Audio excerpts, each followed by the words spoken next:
If you're running 100% out and you're not taking time to like make sure you're doing things safely, it's going to happen. So yes, it's part of this AI race, but that doesn't absolve them of responsibility of like taking a minute and like checking. Should I be doing this? Should I put in some basic safeguards, right? It's like, if you're going to cross the street, you should look both ways. If you're crossing your freeway, you should think twice.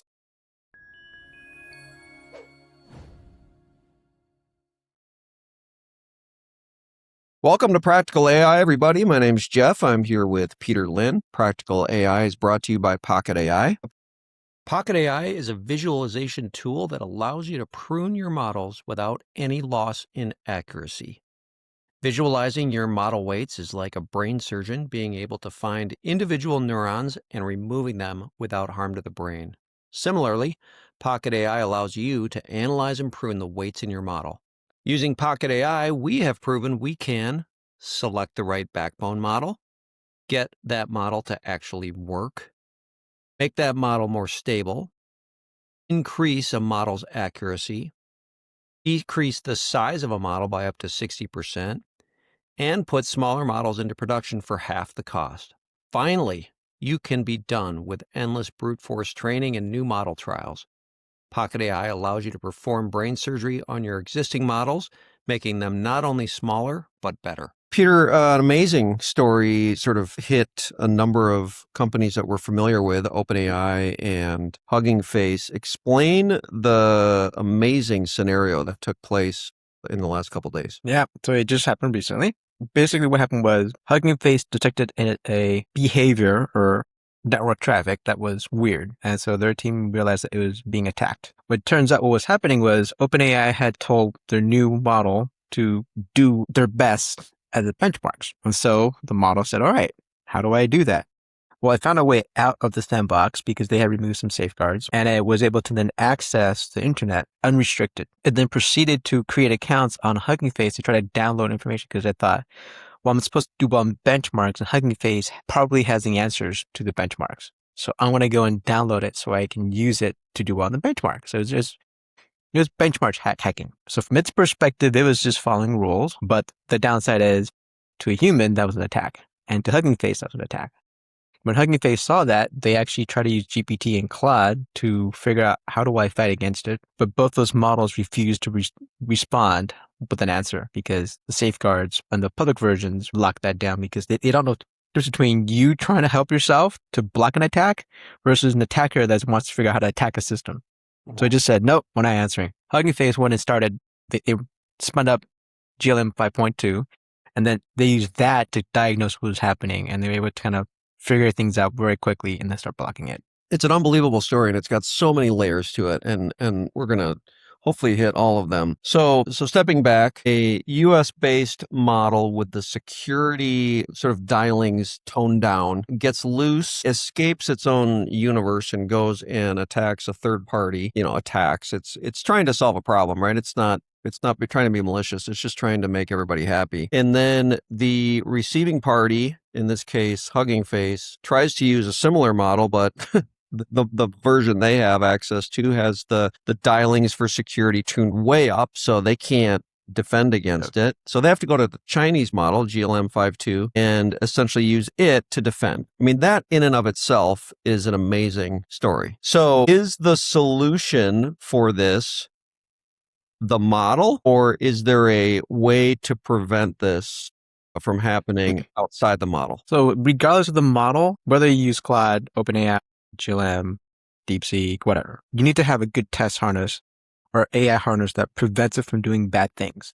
So like in this case, when OpenAI told the model to go do well in benchmarks, they should have in their harness told it things that it shouldn't do, like trying to open up just a raw network connection to some website and trying to download stuff. Like it should not have been allowed to do that, but clearly they allowed it. So essentially, I mean, this sounds a lot like the movie War Games when, Joshua was playing global thermonuclear war and getting a hold of the keys to launch actual missiles. So in your example, or in your explanation of the solution of sort of firming up the harness, the model is essentially the nuclear warhead, and it does its thing, and it has a task to do.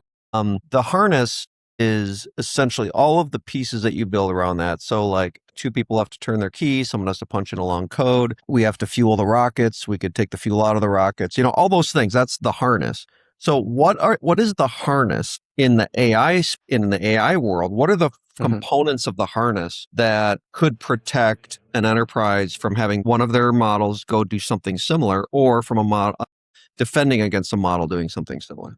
Well, so the first thing is you should run it in a virtual machine. That's number one. Two, you should limit the access of the model to your data. Three, you should limit the commands and programs that it could run. So like it can't just, if I spin up an agent on a Linux machine, right? It could use everything on the Linux box, but should it be allowed to? Probably not. Like certain things you should not be able to do. Like you should not be able to delete certain folders. You should not be able to try to exploit systems. You should not be able to make raw connections. You should not be able to do like SSH into a system because that's more unrestricted. So things they should be allowed to do is like make a web page open up in a browser using like Chromium. So there's certain things that you need to define, like what commands, you have metadata around what's the risk level of this command, what are the repercussions, how should the system reason about it, how should it use it, and in which situations is that appropriate. So it needs to have all the context around every single thing this agent's going to use so that you can control it. Okay. So the other thing that's sort of interesting about this is that these models exist, and they exist in sort of a fully leaded version, right? They exist in an extreme version. And in the case of OpenAI, they kind of let that bigger extreme version do its thing to hack the benchmarks. But in the real world, we don't normally have access to the sort of extreme version of these models, right? Right. So Hugging Face is working with a limited, they're kind of handicapped to defend it. Yeah. But it kind of makes an argument for a more libertarian view of the models themselves, where if the fully leaded version of this model exists, then I need to be able to defend against that in some way, right? Yeah, this is kind of the open source model where like if the software is available, I should have access to it, and I should have unrestricted access to it. Because if I don't, then that means someone else that has it has an advantage. Okay. So now back to OpenAI. So it seems like every week we're kind of in some form or fashion either predicting their demise or mocking them. And here's another example of where I would think there's a little bit of egg on their face as they had to sort of deal with this problem. Do you blame OpenAI in this scenario, or do you think this is one of the things that just kind of happens? I think it is something that just happens if you're running full stop, right? If you're running 100% out and you're not taking time to like make sure you're doing things safely, it's going to happen. So yes, it's part of this AI race, but that doesn't absolve them of responsibility of like taking a minute and like checking.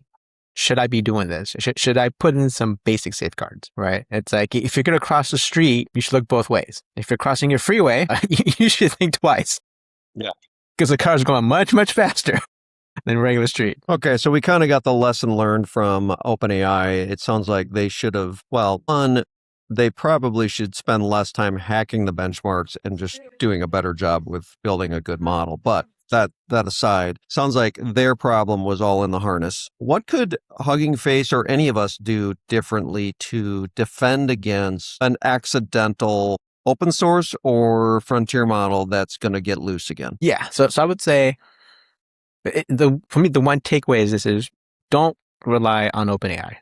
Because if you do, chances are, if you want to defend yourself from an attack, you're not going to be allowed to, right? Because clearly they saw that. Hugging Face went up to GPT and was like, how do I defend against this? And it was like, nope, sorry, we can't.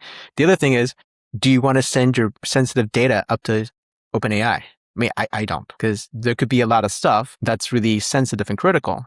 So if you want to diagnose that data, you should run the model locally. You should run it on your own servers, your own system, so it doesn't leave your computers, right? Plus, you get better results because now you don't have to go through and filter all of your logs to figure out like, okay, what can I give the model to defend it against it? If you give it everything, it has a better chance of diagnosing the problem and coming up with a solution. Whereas if you're uploading it to OpenAI, it's like, okay, well, I should prune this down. I should clean it up. I should remove sensitive stuff. And then at that point, it might not have to information to actually give you the help that you want. Well, and I'm assuming that we're going to see you and I are going to talk more and more about this as the year goes on. This whole idea of should we be giving any of these frontier models any more of our data, right? Good. Well, this is a fun one. Really looking forward to seeing if there's any sort of backlash from this. Maybe Hugging Face has some sort of lawsuit. I don't know, but I'm They guessing probably won't. you don't think so?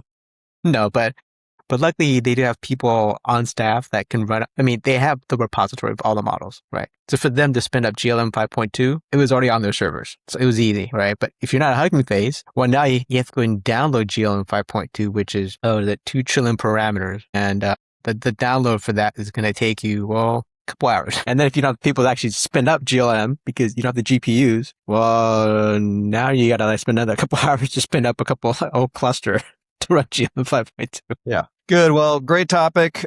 We'll hit this one again. If you want to listen to our podcast, we are on Spotify too, a sound version only. And if you have topics or ideas or questions, obviously you can shoot them our way and we'll try to address them. Until then, we'll see you next time. And Peter, thank you very much. Take care, everybody.